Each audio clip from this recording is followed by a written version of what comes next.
からくりっていう言葉自体が英語にもならないですからやっぱりわからないみたいで、パッと見には何の動きもないように、そのままに見えるんですけど、実はびっくりするようなものが実はその裏に隠れてる。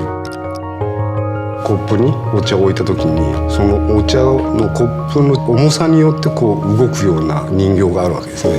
ちょっとした力を加えることによってそれが動き出すっていう、やっぱり驚きじゃないですか。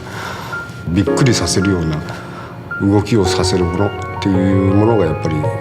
歴史の中でも人形として現れてた発想を、現代の社会の車においてもこう取り入れてるという意味で、人形例に出してご説明してます。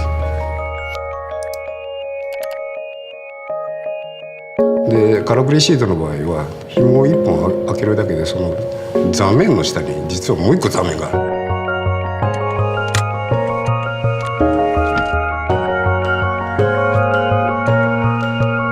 必要最低限の力で無駄なものを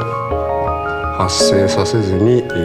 最大限の機能を利用できる。パッと見には2列目は2人乗りかなと思ってたのが、なんとそこにはちゃんとベンチシートのようにもなるし、反対側を出せば物入れが出てくる。一番分かりやすいのは多分おせち料理だと思うんですね、私は。伝統的にお正月とかにもおせち料理食べますけど、箱の中にもういろんな箱がこう入ってるじゃないですか。パッと外見にはこう大きなこの箱しか見えないんですけど、